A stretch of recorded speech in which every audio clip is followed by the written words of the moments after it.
Postanowiłem, że pokażę Wam, jak to wygląda z punktu widzenia podróżnika, który jest w naprawdę dupnej sytuacji.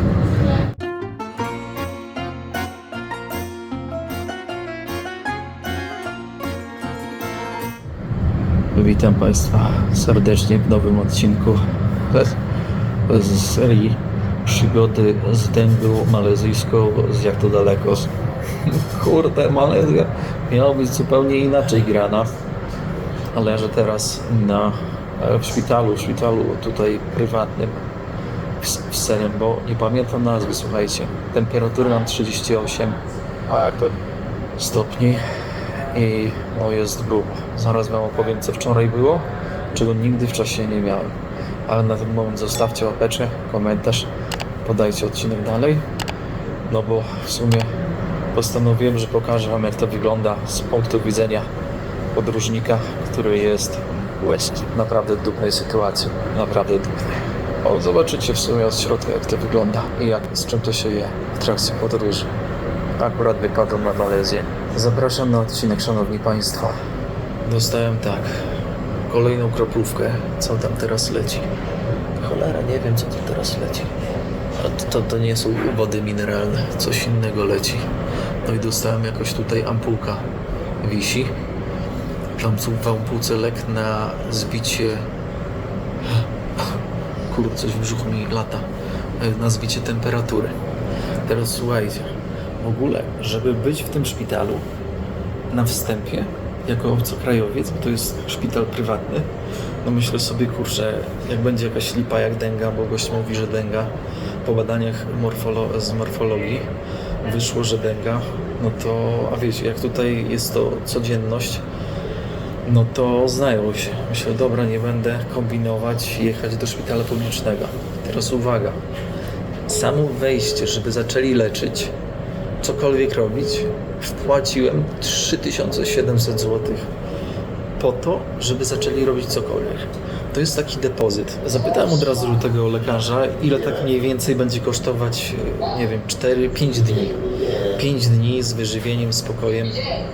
Tutaj to powiedział, że może to kosztować około 5 do 7 tysięcy złotych, tak na szybko, w zależności od tego, jakie badania będzie trzeba zrobić. Na przykład teraz leżę tutaj i jeszcze mnie nie przerzucili do pokoju ze względu na to, że zrobili mi test taki, że się wkłada pałkę do nosa na tego wariata, który sparaliżował świat, nie pamiętam już, jeszcze nawet 3 lata temu.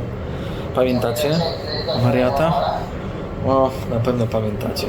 Powiedzieli, że jeżeli go mam, w sumie mogę go mieć, chociaż nie czuję się, wiecie, na zasadzie, że gardło mi boli, bo spoko czy coś. Ale jeśli wyjdzie pozytywny, to mnie do szpitala nie przyjmą. Ale jajca. Tam do pokoju mnie nie przyjmą. To co ja tutaj będę kisił sandał? Najlepsze. Hotelik jest 100 metrów obok szpitala. I pojedziemy karetką tam. Karetką on mi w plecaka. Mówię, ty, ja mogę przejść. Nie, to karetką trzymam. Mówię, dobra, ty. No i wiecie, niby śmieszne, nie? Ja tak się czuję trochę podbudowany tymi kroplówkami, ale sytuacja jest poważniejsza, niż się może wydawać. Krew zaczyna gęstnieć. W morfologii gość mi pokazuje, nie? Że tam standard jakiegoś tam jakiejś jednostki to jest 150/300, a mi pokazuje, że moje jest 99 i że krew gęstnieje. Kurde, lipa, nie? I ponoć jeszcze może być jakoś, to powiedział, że wylew wewnętrzny. Nie wiem, czy dobrze zrozumiałem, ale powiedział, że jeśli nie zdecyduje się zostać tutaj, to dzwonią od razu do publicznego szpitala i tam od razu mnie ładują, że nie ma możliwości, żebym został. No ale zasada jest taka, że w publicznym jest taniej, ale też jest relatywnie drogo, bo ja jestem obcokrajowcem. Kurde, wędrowny mi się przekręcił. Cholera. Ty, ile razy ja byłem w szpitalu w życiu? Raz, 2. Nie wiem. Może 3 razy? To jest mój 4. raz. No i co jak berety? ostro. Tak szczerze powiedziawszy, to pamiętam, że no najgorzej tutaj w Malezji, top 1, utraty zdrowia. Drugie, tak jak powiedziałem w poprzednim odcinku, drugi upadek to był, moi drodzy, w Liberii. Tam to mnie zmiotło z planszy też. I trzeci upadek to był w Sudanie Północnym. Ale wyobraźcie sobie sytuację. W Sudanie Północnym byłem wtedy u takiego ziomka. Wiecie, że mam ziomków na całym świecie. I akurat byłem u tego ziomka. I o tyle spoko, że był tak kumaty, ogarnięty, że ogarnęliśmy w ogóle wszystkie badania momentalnie. W Liberii, na największym zadupiu, akurat zwaliło mnie znów, słuchajcie, przy samym szpitalu. Zobaczcie sobie serię z Liberii, jak ten szpital wyglądał. Na poduszkach krew, w ogóle tragedia. Ja później spałem w namiocie obok szpitala, żeby nie być w tym szpitalu, na tych łóżkach. Normalnie takie łóżka z zaschniętą krwią. Więc muszę być 5 dni na obserwacji. Będzie naprawdę śmiesznie, jak 10 000 wydam za 5 dni w Malezji. To będzie śmieszne. Znaczy śmieszne przez łzy, nie? No ale niestety to trzeba też brać pod uwagę, kiedy podróżujesz, że takie rzeczy mogło się też zdarzyć. Zobaczcie, 2013 roku jeszcze takiej awarii nie było. W sumie takiego odcinka ze szpitala nie było. No ten z Liberii był taki ze szpitala. Kurczę, jak tak dalej pójdzie, to ja wam odwalę serię z Malezji. Seria szpitalna z Malezji. Kurde, ostro. Wiecie, co to za woreczek? To woreczek na wymioty. Czujecie temat? Powiedzieć wam gorszą sprawę? W plecaku mam 2 koszulki, w sensie jedną w plecaku, a drugą na sobie. No i najśmieszniejsze i najgorsze jest to, że jedną trochę obrzygałem, więc pozostaje mi tylko jedna. Tragediona. Tutaj w szpitalu ci ludzie, którzy pracują, bekają. Jest to tak powszechne w Malezji, wiecie, w miejscach publicznych normalnie bekają. A ja mam coś takiego, że ktoś beka i mi się chce wymiotować, no to tym bardziej będę wymiotować. Wiecie, o co chodzi? Taki odruch jakiś dziwny, że jak słyszę, że ktoś wymiotuje, to sam zaraz wymiotuję. Zwłaszcza jak jestem chory. No nie jest dobrze. Tak myślałem, że tak się skończy, bo jeszcze nigdy tak długo nie było czegoś takiego. Wenflon. Babeczka, moi drodzy, władowała tą kroplówę. Ja normalnie czuję, jak zimna jest ta kroplówka. Takie coś dostałem. Sole mineralne. Normalna sprawa. Powiem wam, że nie sądziłem, że Malezja mnie tak posłada. W tym szpitalu to jest najzimniejszy szpital, w jakim byłem. To tak zimno. Wszędzie w Malezji jest tak zimno. Dlaczego oni tak klimę odkręcają? Nie wiem. Ale jeszcze odnośnie przyjęcia. Słuchajcie, wpadłem, mówię, 4 dni biegunka, 4 dni wymioty. 2 minuty, od razu lekarz, pyk, pyk. Po 5 minutach kroplówka i leki. Czujecie temat? Pewnie dlatego, że to prywatne, nie? Ale no, mega szybko. Zostawcie łapkę, kurde, bo umrę. Umrę tutaj w Malezji. Ta kropluwa w 25-30 minut została załadowana. Ale szybko. Cholera. Ty, dostałem leki, żeby nie wymiotować. Dostałem leki przeciwbiegunkowe. Dostałem kroplówkę, więc mogę nagrywać ty. Już się dobrze czuję. Ale wiecie co? Powiem wam, że jedno do mnie dochodzi. Że w każdym projekcie, na którym byłem, w kilku krajach, projekt kilkukrajowy, tak to określę, na każdym było coś. Było jakieś zatrucie. I teraz wychodzi na to, że ciało, kiedy jest zmęczone, to nigdy nie jest na początku. To zawsze to jest po jakimś czasie już podróży, na przykład, nie wiem, po kilku tygodniach. Chodzi o to, że chyba ciało, kiedy już jest zmęczone, daje znać właśnie czymś takim. Ale serio wam mówię, jak przejrzycie odcinki, to na każdej serii, na każdym sezonie, bo odcinki są podzielone na sezony i na serie. Kilka serii tworzy jeden sezon. No więc tak, w playliście tam są numery. Przykra wiadomość. To jest taka, że w szpitalu nawet złapałem jednego komara. Ubiłem go. Ubiłem śmiecia. A druga informacja jest taka, że to nie jest zatrucie pokarmowe. Najgorsza opcja, jaka mogła tylko się zdarzyć. Dengue. I widać centralnie na badaniach, że to jest dengue. Plus jest taki, że akurat byłem blisko szpitala i trafiłem do szpitala, że prywatnie to pal go 8. Dobra, będę ogarniać pobyt tutaj. Trzeba czasami wprowadzić troszkę, że tak powiem, urozmaicenia w podróży. Ale powiem wam, że tak dziwnie się czuję, takie wahadełko. Raz dobrze, raz źle, raz ciepło, raz zimno. Patrzcie na śmiecia. Tutaj wyeliminowałem jednego komara. Ale to nie przez tego komara dęgę złapałem. Holender, gość mówi, że w szpitalu, że dęga nawet może po 3 dniach się aktywować. Kurczę, patrzcie jak się pakuje. Przyleciałem do Malezji i od razu jakiś dziad mnie ukąsił, urządlił, czy coś tam. Ja pierdzielę, nawet chyba wiem kiedy, wiecie? Ostro, że tak szybko. Albo na Malediwach. Kurde, nie wiem no. Chociaż gość mówi, że tutaj w Malezji to bardzo częste. Ale jak zapytałem pielęgniarza, ile razy na dęgę chorował, powiedział, że raz tylko. Ciężko powiedzieć, czy to częste, czy nieczęste. Nie wiem, kurczę, przez tyle lat podróżowania dęgi nie miałem. A może i miałem. Ciało było tak silne, że nawet wiecie, troszkę gorączki, coś tam i przeszło. Przyszedłem się spakować. Ziomek mnie ze szpitala podrzucił specjalnym transportem. No i wracam zaraz tam do swojego pokoju, no.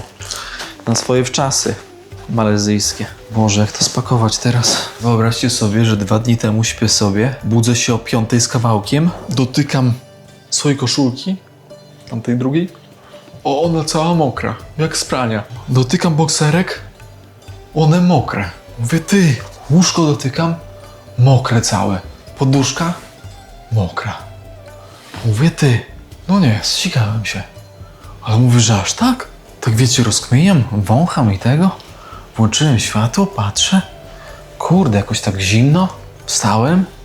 Mówię, nie, kurczę. Słuchajcie, miałem taką gorączkę. Ciało przez sen tak walczyło, że się tak zacząłem pocić. I że się przebudziłem dopiero o 5 z kawałkiem. Ostro, nie? Wiecie co zrobiłem? Zmieniłem szybko ubrania. Wziąłem drugą poduszkę, przesunąłem się na tą stronę i poszedłem dalej spać. Te szmaty jeszcze wilgotne. Tu niestety ta wilgoć trzyma długo. Powiem wam tak. Kolejna kroplówka leci. Pani przyszła, jakieś leki nadawała. Powiedziała, że jak będzie się chciało siku, to żeby to zapełnić i żeby dać znać, na badanie pójdzie mocz. Mówi okej. Przyszła też z takim listkiem i mówi do mnie tak. Szeryfie, wszystko co zjesz, wypijesz, to wpisuj tutaj na listę z godziną, z datą i czy była biegunka, czy były wymioty. Zapisuj. I powiedziała, że jak piję na przykład wodę, to żeby zapisać ile piję tej wody. Czujecie? Jaki kontroling? Dobrze, dobrze. Bo jest 23:30. Mówię do pani, że ja głodny jak pierun. Ona taką mówi, my tylko mamy te sucharki, no ten chleb tostowy z drzemem. Mówię, spoko, dobro i to biorę. Herbatkę dostałem. Tutaj dostałem gorącą wodę i taki kubeczek. 250 ml z logiem szpitala. Żeby się lepiej piło. Ty, zobaczcie. 4 dni dęgi potwierdzona już. A jak się raz bardzo źle czuję, raz normalnie. Teraz się normalnie czuję. Może dlatego, że załadowali mi już tam, nie wiem, tyle kroplówek, w sensie litrów tej cieczy. Załadowali mi jakieś w płynie lekarstwa właśnie na gorączkę, bo już nie mam gorączki, miałem 38. Dostałem jakieś lęki na, wiecie, na biegunkę. Tutaj też pani powiedziała, żeby też załadować smektę, też na biegunkę, żebym sobie z wodą rozrobił. Więc myślę, że to może działać. Na pewno działa, ale też adrenalina. Dobra, ale zobaczcie jeszcze to. Saszetkę dostałem. Saszetka. Wyposażenie każdego podróżnika. Ręczniczek do wycierania nosa. To akurat kozak. Powiem wam, kozak. Patrzcie, szczoteczka do zębów, do podróży. O taka. Ja po to przyjechałem. 3700 zapłaciłem po to, żeby taką szczoteczkę dostać. Ale uwaga, o, tu wykałaczki do uszu 4. Najdroższe moje w życiu. Ale ten grzebień składany, rozkładany, chowany, fantastyczny. Widzieliście? Jakie luksusy? Pasta taka. Tej pasty nie będę używać. Używam tylko swoich sprawdzonych. Tutaj shower gel i szampon. Zobaczmy, czy to chociaż trochę pachnie. Czekajcie, bo to...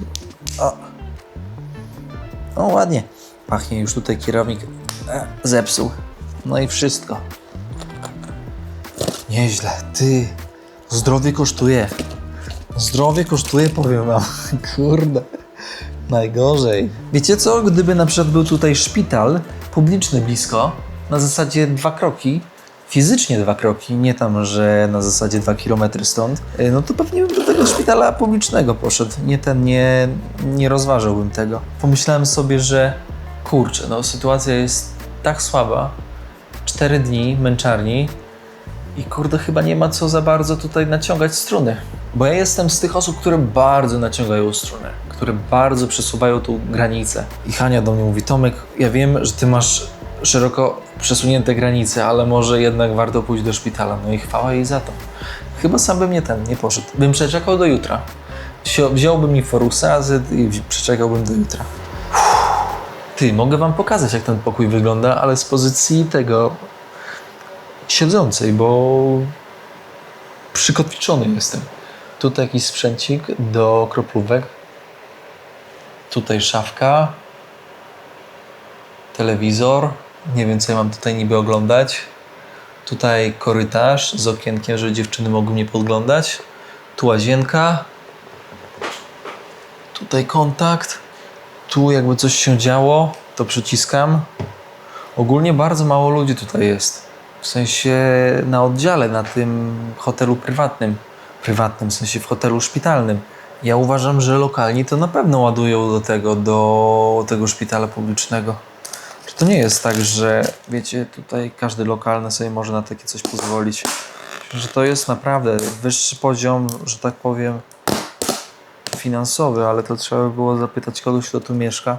Ale tak uważam, no. Czy waszym zdaniem, gdybyście zapłacili na wstępie już 3700, to dla was jest dużo czy mało? Za 5 dni prawdopodobnie. No nie wiem, ogólnie powiem wam tak. Ja zrobię podliczenie i ja na którymś z vlogów wam powiem, ile to kosztowało. No bo kto ma wam powiedzieć, jak płynie życie w podróży, jak nie ja. Prawda? Masełko. Jak ja, pani, mam wpisać to masło? Ile to ma gram? Nie widzę, w sensie nie widzę. Tutaj w ogóle tego nie ma. Jest 8 gram. To napiszę jej. Butter. 8 gram. No i zobaczcie, nawet drzemik dostałem. A drzemu ile? Też 8 gram. O, tak o. Pani pielęgniarka, jak przyszła pogadać ze mną, od razu taki wywiad środowiskowy. Zastanawiam się jednak, na ile te pytania były ważne albo są ważne. Słuchajcie, pierwsze pytanie. Czy singiel, czy małżonka jest? Nie no, mówię, wiecie, no, że jest, wiecie, że singiel, ale jest dziewczyna. Aha, dobra. Drugie pytanie. Czy mieszkam z rodzicami, czy mieszkam sam? Ja mówię, że od wielu lat mieszkam sam. Super, już tam wiecie, już kurde, uśmiech, jak nie wiadomo co. Jak się zastanawiam. Takie pytania, moim zdaniem, są mało ważne tak naprawdę, wiecie, w tej sytuacji, w której ja tutaj jestem. No bo co z tego, czy ja jestem, wiecie, singiel, czy mam dziewczynę, czy nie mam. Czy mieszkam z rodzicami akurat, czy nie. Uważam, że, wiecie, że laski taką wyłapują, nie? Tak jak tutaj w Malezji. Wyłapują takich frików jak ja, z nadzieją może, że ja je zabiorę. Albo zostanę tutaj, może co? Kurde, ciekawe, co? Co o tym myślicie? Dla mnie to było takie, wiecie, no odpowiedziałem jej na te wszystkie jej pytania, ale było to takie bardzo intencjonalne. Jeszcze zapytała mnie, gdzie później jadę, w ogóle co w życiu robię, i najlepsze. I mówi, o, to musiałeś wziąć wolne w pracy, żeby tak podróżować. Ja mówię, nie, ja jestem freelancerem, nie muszę. Kiedy chcę, wtedy podróżuję. A wiecie, że często podróżuję? O kurde, w głowie mi się zakręciło. Mówi, wow, ale super. No myślę, że wiecie, no to na każdym robi wrażenie, że możesz sobie pojechać gdzie chcesz, polecieć gdzie chcesz i zostać ile chcesz. No chyba, że cię zdrowie ci nie pozwoli. Intencjonalne pytania. Czy to coś złego? Nie. Słuchajcie, a jak znaleźć drugą połówkę? Konkretnie. Wywiad po 30. Po 30, jak się zaczynasz spotykać pewnie z jakąś połówką, której szukasz, to pytasz, pracujesz, masz mieszkanie, masz dzieci, A, dobra, masz 2 dzieci, dobra, to na razie. No, pchanie się w związek z 2 dzieci albo z jednym, ciężki temat. To też nie neguję, no. Każdy ma swoje jakieś, wiecie, zasady. Tak oleć, nie? Ale dobry chlebek. Co wy w szufladzie siedzicie? Jest 1:10. Na razie nie ma wymiotów, nie ma biegunki, ale w sumie naszprycowali mnie tak towarem, więc nie powinno być. Całą noc będę pod kroplówą leżał, ten mechanizm ma to regulować. A ja idę się umyję, poprosiłem panią, żeby mnie odłączyła. Wezmę prycho szybkie, umyję zęby i lecę. Dobranoc. W sensie my się zaraz słyszymy za 2 sekundy, żebyście mogli zobaczyć, jak wygląda ten po kolejny dzień niedoli kierowniczej. Pierwsza noc w szpitalu. Żyję. Ty, ale dobrze spałem. Przez całą noc przychodzili do mnie. Wyobraźcie sobie, że nawet w nocy, nie wiem, o 4:00 przyszli mnie zważyć. Kroplówę mi wymieniali cały czas. No stop, kroplówkę mam. Że nie mogłem być odwodniony. Żołądek mam pusty, bo wymiotowałem. Więc spałem, oni przychodzili i tu krew brali, tutaj coś tam jeszcze, tutaj jeszcze. Krew to 2 razy brali. Ostro. Ciśnienie, temperatura. No powiem wam, że nieźle. A tutaj dostałem tak. Ryż, kurczak, ryż i kurczak chyba. Herbatki, kolejna smekta. 2 tabletki, 500 pewnie paracetamolu, 1000 paracetamolu, kurde, nieźle. No i 1 na biegunkę. Boże, ty, jak w jakimś psychiatryku dostałem. Tak jak na filmach się dostaje. Coś czuję, że to od razu będzie spawańsko, wiecie? No tak czuję, no, to tak będzie. Bo to jest tak, że jak coś tylko zjem, to od razu spawanie. Jak dostaję te kroplówki dożylnie, no to nie ma tego spawania. Nie wiem, o co chodzi, ale to tak działa. Dobra, testuję. No to jest ryż. Zimny jak coś. Delikatnie solony. Z kurczakiem. Nie jest źle, ale będzie spawańsko. 100%. Zostańcie na wizji, bo powiem wam, no. Smekta. Pomarańcz, wanilia. To dopiero może wywołać spawanie. Jak wczoraj wziąłem te tabletki z multivitaminy pomarańczowe, momentalnie poszło. Ale babka mówi, trzeba wziąć. Ale z tym paracetamolem 1000 nie będę brał. Ja jej powiem, że mnie nic nie boli. Bez sensu, kurde, wątrobę obciążyć, co ja? Nie wiem, jak paracetamol działa. Toż my nie dzieci, nie? Pan doktor był i mówi, że to trzeba wziąć ten paracetamol, bo niestety jak wzięli krew w nocy, zrobili badania krwi, to moje wyniki idą w dół. Na gorsze. Jakaś tam jednostka ma być 150, moja wczoraj była chyba 111, a dzisiaj jest 93. Bliżej niż dalej, szanowni państwo. No to za wasze zdrowie, za moje zdrowie. Proszę się za mnie pomodlić. A ja się nie... Kurde, zobaczcie, jakie to złudne. Ja się nie czuję, jakbym miał właśnie umierać. A denga taka złudna jest. Niestety na nią nie ma takiego lekarstwa. Można tylko doraźnie działać przeciw gorączce i wiecie, przeciw wymiotom, przeciw biegunce. Słuchajcie, ja to tylko leżę sobie i jak jedzenie przychodzi, to sobie po prostu wstaję zjeść. O, jakieś tutaj warzywka gotowane, po znajomości trochę ryżu. Tutaj jakiś bulionik, arbuz po znajomości. Co mordo. Tak się żyje. Tu kurczak, oby nie pikantny. Ale by było, jak będzie pikantny. Ogólnie, patrząc po wynikach, gdyby utrzymać ten sam stan, po 10 dniach byłaby kaplica. Nieźle. Zobaczcie, jak szybko taki wirus może ewoluować. W sensie niszczy. Jak szybko niszczy ciało. Wydawałoby się silne, nie? Bo ja nie czuję się jakiś, wiecie, chory czy coś. Ale zobaczcie, jak moje ciało wytrenowane na takie ekstremalne warunki ciężkie, taki wysiłek, patrzcie, jak niszczy. Panie kierowniku, śmierdzi blisko, ale humor dopisuje. Szanowni państwo, degustacja jedzenia szpitalnego w Malezji. Ciekaw jestem, bo tak, zawsze ludzie, jak lądują w tych szpitalach publicznych u nas, to zawsze wrzucają kromkę chleba z masłem, kawałek mielonki czy czegokolwiek tam. No i jest tam wielki ból dupy, że słabo karmią w szpitalu. Ja się tak zastanawiam, czy to faktycznie prawda w publicznym, czy to faktycznie prawda jest, że tak słabo karmią, bo ja to chyba nie pamiętam.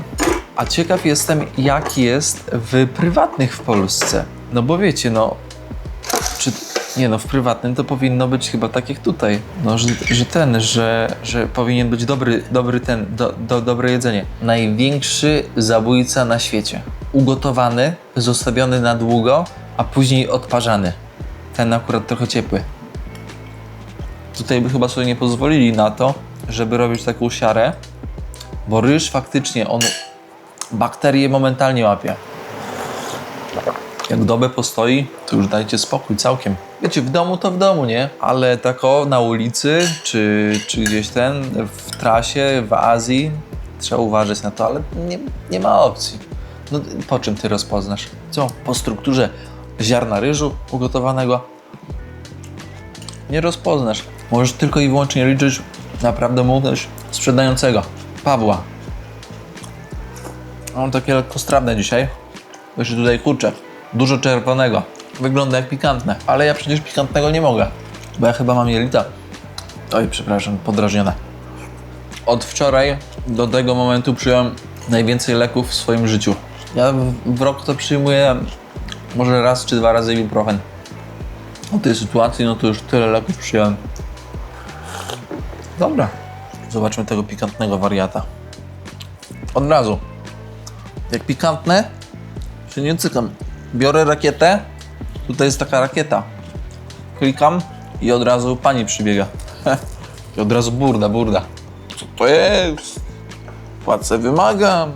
Kurczak pikantny, ja nie będę tego jadł. No co wy, to nie ja. Aż taki roszczeniowy to ja nie jestem. Bez przesady. No, ale to przekichane, nie? Tak z takimi roszczeniowymi ludźmi pracować. No, ale dobra. Powącham?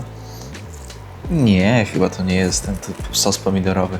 Tylko ściemę walą, żebym obstrał portki. Powiedzą, że mam tylko 3 pary teraz.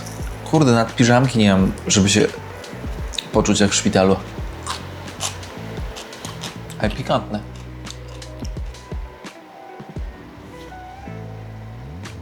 Ale jajca, pikantne. Czujecie? Ja leżę na dęgę. Nie można pikantnego jeść. Oni mi załadowali pikantne.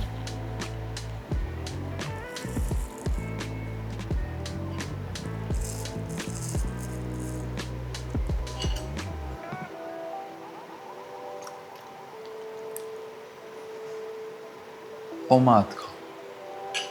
Dzwonię po panią. O, ale pikantne. Uhu.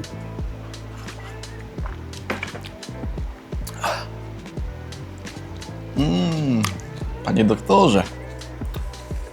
Czym to do grobu będzie? Wpędzi mnie. Dzwonię po szefową. Oddziału. O. 3, 2, 1, zaraz pani wpada. Jest i on. Kurczak niepikantny. Czy ja tak mogę wyginać rękę z węflonem? Czy ta igiełka, ona jest tak elastyczna? Bo ja naprawdę sobie wyginam mocno. Mam nadzieję, że mogę. Ale pojadłem.